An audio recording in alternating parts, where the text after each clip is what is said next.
Hey guys, happy Monday. Hope you're doing well. Hey, I was reading a lot of our documentation and a lot of the trainings that are going on for the new forms that are going to kick in August. And I saw this graphic here, and it talks about how only 37% of the population, or at least within the um, individuals polled, knew about or familiar with the NAR settlement. You have to be aware of what that settlement really means.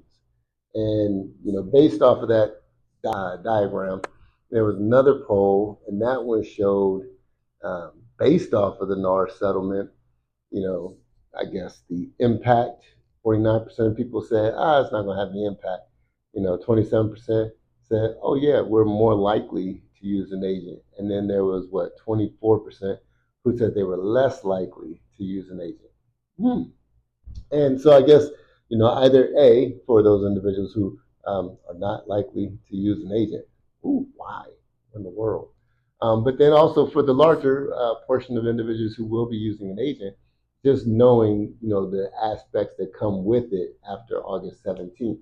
So, basically the MLS is saying that, or excuse me, the NAR settlement says that in the MLS, you cannot identify your commission, for those buyer's agents. So, long-standing activity has been that the listing agent, seller's side of the house, they negotiate a rate, a payment commission that's going to go ahead and go for their fees for those real estate agents, for both the seller and the buyer. And the whatever the negotiation is between the listing agent and that seller, that was put into the MLS, and the buyer's agents would look in the MLS and they would be identifying their commission, basically, that the seller was willing to pay.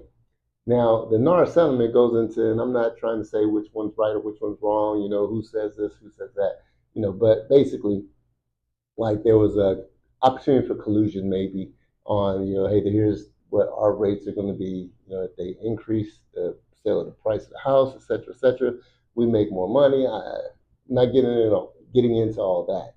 The goal is I want to make sure you know that now, or coming August 17th, the buyer side of the house, their commission cannot be stated in the MLS.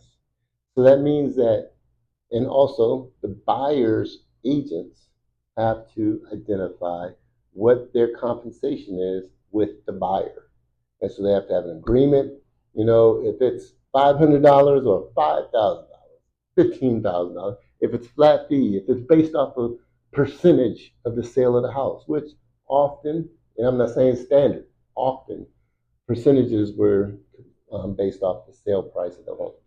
So if the buyer agent is now going to get, say, 2.5% in agreement with the buyer has to be aware that the seller is not automatically going to pay that for them because it's not in the MLS anymore, and it's not going to be used in their contract in that manner.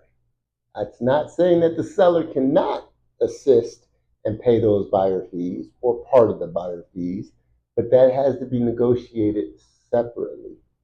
So step one is for a buyer's agent and a buyer to negotiate. This is what the buyer's agent commission believes he's worth, their value, he or she. And then the buyer saying, I agree. Yes, I agree to that. I will pay that. And if I don't get any money from a seller, I will pay that. So that's the basis of this agreement now. Now, can the seller pay for all, part, or none of that commission? Yes. In the negotiation, there's a way for you to provide another document and says, hey, seller's willing to provide this amount of money for the payment of the real estate fees for the buyer, basically.